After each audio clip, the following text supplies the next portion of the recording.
अण्णाभाऊ साठेबद्दल मी काय बोलावं?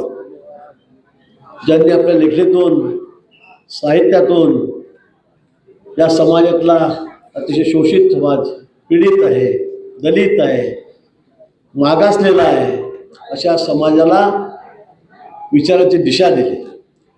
तर या समाजाला पुढे आणण्यासाठी आपल्या साहित्याचा पुरेपूर वापर केला, त्याला बळ दिलं. अशा अण्णाभाऊ साठेंची आपण आज या ठिकाणी जयंती साजरी करत आहोत. अण्णाभाऊ साठे केवळ एक साहित्यिकच नव्हते, तर ते सामाजिक क्रांतीचे शिल्पकार होते की ज्यांनी आपल्या लेखणीतून समाजाला जागृत केलं, समाजाला पुढे आणण्याचा प्रयत्न केला. नुसतं साहित्यच नाही, तर या समाजाला एक त्याला आवाज देण्यासाठी, त्याचा आवाज बुलंद करण्यासाठी अण्णाभाऊंनी अथक प्रयत्न या ठिकाणी केले. तो काळ आठवा आपण की ज्या वेळेला काहीच नव्हतं, पण नुसतं लेखणीतून नाही तर विचारातून, आपल्या कर्तृत्वातून त्यांनी समाजाला पुढे नेण्याचं काम या ठिकाणी केलं. आज ताईंनी सांगितलं त्याचे खरं आहे. आज आपल्या समाजाची परिस्थिती काय आहे? आपल्या समाजाची परिस्थिती मी बघतो. मी ज्या गावात आहे, माझं 40-45 वर्षामध्ये मी निवडून देतो त्या ठिकाणी. 35 वर्षाला मी आमदार आहे, 5 वर्ष नगराध्यक्ष होतो, 40 वर्ष झाले मी निवडून देतोय. मी अगदी मातापाड्याच्या शेजारी जवळ 200-300 फुटावरच माझं त्या ठिकाणी घर आहे, पण त्या ठिकाणी सुद्धा असं एकही वर्ष जात नाही की अण्णाभाऊ साठेंची जयंती मी साजरी करत नाही.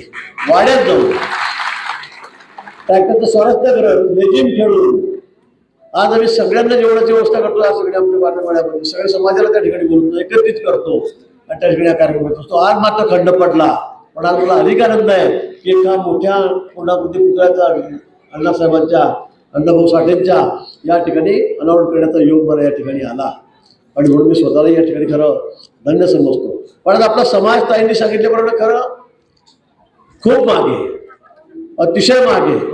अंबादासने जे सांगितलं की खरं आपल्याला हॉस्टेलची गरज आहे, शिक्षणाला प्राधान्य दिलं पाहिजे. डॉक्टर बाबासाहेबांनी सांगितलं होतं की शिक्षण हे वाघिणीचं दूध आहे, शिका मोठे व्हा. पण आज आपल्या समाजामध्ये ज्या पद्धतीने लोक शिकले पाहिजेत, मुलं शिकले पाहिजेत, त्या प्रमाणामध्ये आजही शिक्षणात आपण मागे आहोत, पुढे गेलेलो नाही.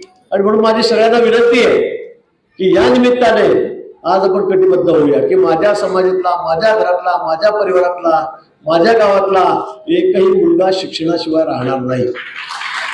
जयंत्या मी साजरी करू, जयंत्या सगळ्या साजऱ्या होतात, पण यातून निष्पन्नता काय? आम्ही काय निष्पन्न करतो आहोत? अनेक वेळेला मी बघतो जयंत्या मी साजरी करतो, बाबासाहेबांची जयंती येते, फुलेंची जयंती येते, अण्णाभाऊची जयंती येते, राणा प्रतापाची, महाराणा प्रतापाची जयंती येते. आम्ही रामनवमीला मिरवणुका काढतो, शिवजयंती काढतो, बँड येतो, डीजे येतो, लाखो रुपये खर्च होतात, वाजतो गाजतो, तरुण सगळे नाचतात, थरारतात. पण पुढे काय? आम्ही पुतळे सगळे उभे करतो, पण हे कशासाठी? या महापुरुषांनी जे विचार आम्हाला दिलेत, काही समाजाला दिलेत, देशासाठी जे विचार दिलेत, त्याचा अनुकरण मी करतो आहोत का? आज मला वाटतं सगळ्यात मोठं काय आमच्या समाजासाठी लांछन असेल, आपल्यासाठी नाही म्हणणार मी, सगळ्यांसाठी ते खरं म्हणजे दारू आहे, की नशा आहे. नशामुक्त पिढी आम्हाला निर्माण करावी लागेल. या महापुरुषांनी आम्हाला जे आदर्श दिलेलं आहे, त्यांनी आपल्या साहित्यातून, आपल्या लेखणीतून, आपल्या काव्यातून त्यांनी आम्हाला काय सांगितलं आहे? त्या काळामध्ये संयुक्त महाराष्ट्रासाठी, देशाच्या स्वातंत्र्यासाठी आपल्या लेखणीचा उपयोग पुरेपूरपणे अण्णाभाऊ साठेंनी या ठिकाणी केलेला आहे आणि आम्हाला प्रेरणा दिली. युवकांमध्ये त्यांनी चैतन्य पेटवलं आणि त्यातून आम्हाला स्वातंत्र्य मिळालं. पण आज आम्ही नुसते पुतळे उभं करतो आहोत, केलेच पाहिजे. नवीन पिढीने त्याची ओळख झाली पाहिजे, त्याच्या कार्याची ओळख झाली पाहिजे. पण त्यांनी आम्हाला जो मार्ग दाखवला आहे, त्या मार्गाने आम्ही चालतो की नाही, आम्ही चालणार आहोत की नाही? मला वाटतं, मला माफ करा, पण आपल्या समाजामध्ये जेवढे तरुण पण मी बघतो, आमच्याकडे बघतो, मी सगळ्या ठिकाणी फिरतो, महाराष्ट्रात फिरतो. मी 35 वर्षाचे आमदार आहे, 15 वर्षाचे मंत्री आहे, पण खरंच व्यसनमुक्त पिढीची आम्हाला गरज आहे. व्यसनमुक्त पिढीची गरज आहे आम्हाला. आपल्या समाजामध्ये अजूनही अनेक लोक जातात. महिलांचा आवाज जास्त घटला ते भोगावं लागतंय. कामावर जायचं, संध्याकाळ आली देशी दारू, पुढे हातभट्टी, काय करतोय आपण? कुठे त्या गोळ्या ते कशासाठी आहे?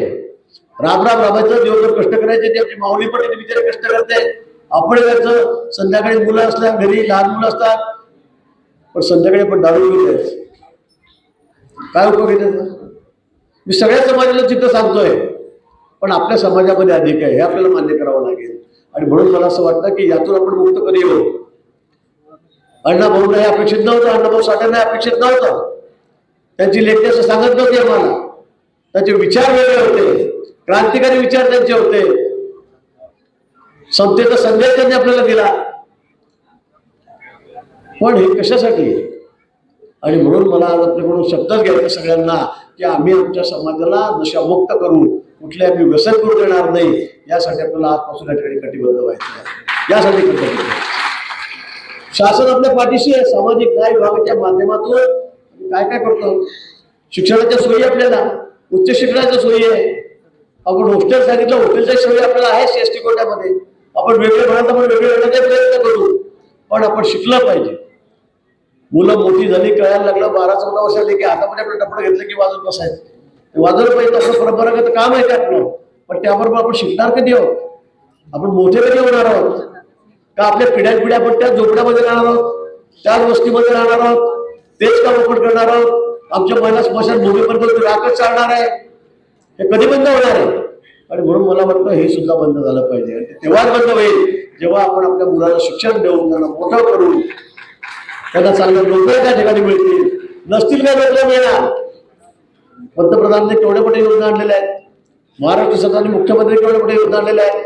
स्टार्टअप आहे, स्टँडअप आहे, बिना व्याजी कर्ज मिळतं, विनातारण कर्ज मिळतं, त्यातून उद्योग व्यवसाय उभे करा.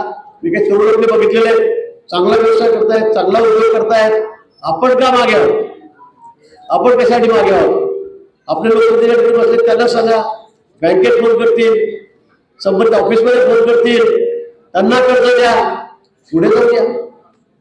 व्यापारातून असेल, व्यवसायातून असेल, आपली ही पिढी आता पुढे गेली पाहिजे. परंपरागत कामं आहे ते ठीक आहे, ते करू झाली, पण त्याच्या पुढे जाऊन आपल्याला समाजाच्या बरोबरीत जायचं आहे. आर्थिक उन्नती आपली करायची, आर्थिक विकास आपल्याला करायचा आहे. आणि त्यासाठी मला वाटतं सगळ्यांनी कटिबद्ध होणं हे आवश्यक आहे, अतिशय आवश्यक आहे. मी नेहमी आवडतो कुठेही हा विषय नक्की मांडतो. आणि आपल्या समाजामध्ये तर मी मुलांना त्या ठिकाणी इतका बोलून सांगतो की बाबा तुम्ही बंद करा. माझ्यासोबतचे किती तरुण कार्यकर्ते असतील, दारू पिऊन निघूनही गेले, तरुण मुळे निघून जात आहेत. इतकी घाण, इतकी विषारी दारू पित आहेत, स्वस्तात पिढ्या दारू पित आहेत, गोळ्या खातायत, हे कुठपर्यंत चालणार आहे? हाच खरं समाजप्रबोधनाचा विषय मला असं वाटतं. बाकी आम्ही सगळं करू, पण यातून मुक्तता कशी होईल यासाठी मला वाटतं आपल्याला सगळ्यांना प्रयत्न करावे लागतील. लोकशाहीर अण्णाभाऊ साठे यांचं साहित्य जगभर गेलं, वेगवेगळ्या भाषेमध्ये गेलं, नुसतं देशात नाही, अनेक देशांनी, अनेक तरुणांनी, अनेक राष्ट्रांनी त्यातून प्रेरणा घेतली. नुसतं साहित्यच नाही, त्याच्या कविता आपण बघा, त्याच्या लावण्या आपण बघा, त्याचे पोवाड्या आपण बघा, राष्ट्रभक्तीची ज्योत पेटवणारे सगळे साहित्य त्या ठिकाणी होतं. वेगवेगळ्या भाषेमध्ये ते प्रकाशित करण्यात आलं, वेगवेगळ्या भाषेमध्ये जगभर ते त्या ठिकाणी केलं. असा आमच्या समाजामध्ये एक माणूस तयार झाला होता, त्याने आमच्या समाजामध्ये जन्म घेतला होता. आयुष्यभर ते पुढच्या अनेक पिढ्या, अनेक शतकं त्यांचा आपल्याला अभिमान राहील असं काम त्यांनी या ठिकाणी आपल्यासाठी केलं, आपल्यासाठी या ठिकाणी केलं. आणि म्हणून या ठिकाणी आता आपण त्याची जयंती साजरी करत आहोत. त्याचा आनंद आपल्या सर्वांना या ठिकाणी आहे. आणि म्हणून या ठिकाणी बाबासाहेब आंबेडकर असतील, अण्णाभाऊ साठे असतील, या ठिकाणी राजर्षी शाहू महाराज असतील, महात्मा ज्योतिबा फुले असतील, यांनी समाजासाठी जे केलेलं आहे ते आपण कधी विसरू शकणार नाही. आणि मला एका गोष्टीचं खरं आश्चर्य वाटतं, म्हणजे अण्णाभाऊ साठेंची जयंती आली म्हणजे फक्त मातंग समाज साजरा करा, आंबेडकरची जयंती साजरी करायची नाही, मानवच येणार. हे कशासाठी आहे? महात्मा ज्योतिबा फुलेंची जयंती माळी समाजच करणार. सगळे महापुरुष बघा, राणा प्रतापांची आली की राजपूत समाजच पुढे दिसणार. मला एक समजत नाही, या महापुरुषांनी जी कामं केलेली आहे ती काय इकडे समाजासाठी केलेली आहे का? विशिष्ट समाजासाठी डोळ्यासमोर ठेवून केलेली आहेत का? यांनी केलेलं काम हे देशासाठी आहे, हे सर्व समाजासाठी आहे, सर्व लोकांसाठी आहे. आणि मग सगळे मिळून या जयंत्या का साजऱ्या करत नाही? प्रत्येकाने महापुरुषाला विभागून घेतलेलं आहे आपापल्या समाजामध्ये. मला वाटतं हे आमचं दुर्दैव आहे, हे आमचं दुर्दैव आहे. आणि मग खऱ्या अर्थाने यांची लेखणी, यांचं साहित्य हे काही फक्त मातंग समाजासाठी नव्हतं, सर्वांना प्रेरणा देणार होतं, या देशासाठी होतं, या संयुक्त महाराष्ट्रासाठी होतं. आणि म्हणून माझी सर्वांना विनंती आहे, अभिष्टाच्या बसणार एवढंच, पण समोर बसणारे सगळे एका समाजाचे असतात, ही वस्तुस्थिती आहे. असं पुढे कधी होता कामा नये, याची काळजी मला या ठिकाणी घ्यावी लागेल. जास्त वेळ मी घेणार नाही, मला पुढच्या कार्यक्रमात येते, त्र्यंबकेश्वरला कार्यक्रम आहे. पण आज मला अतिशय आनंद होतोय, एका चांगल्या कार्यक्रमाला, एका भव्य दिव्य अशा कार्यक्रमाला मला या ठिकाणी उपस्थित राहता आलं. आपण सर्वांनी अतिशय कष्ट केले, मेहनत केली. ताईंनी तर खूप आपल्या भावना या ठिकाणी बोलून दाखवल्या आणि ती वस्तुस्थिती होती, ही वस्तुस्थिती होती. ते काय आवाजविद्या बोलल्या नाही. आपल्या समाजातल्या महिलांविषयी माझ्याकडे तुम्ही 5-6 वेळा आले असाल की आमचं काम करा, आमचं काम करा, आम्ही स्मशानभूमी राग साधतो, आम्ही असं करतो.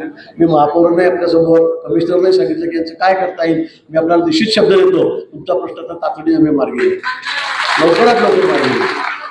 ते या असेल आपली मागणी ती, पण निश्चित लवकर तुमच्या भावना मला माहीत आहे, तुमच्या भावनांच्या विचार निश्चित करू आणि तुमचा प्रश्न आम्ही नक्की या ठिकाणी मार्गी लावू. एवढंच या प्रसंगी सांगतो. पुन्हा अण्णाभाऊ साठे यांच्या जयंतीच्या निमित्ताने आपल्याला सर्वांना मनापासून खूप खूप शुभेच्छा देतो आणि थांबतो. धन्यवाद. जय हिंद, जय महाराष्ट्र.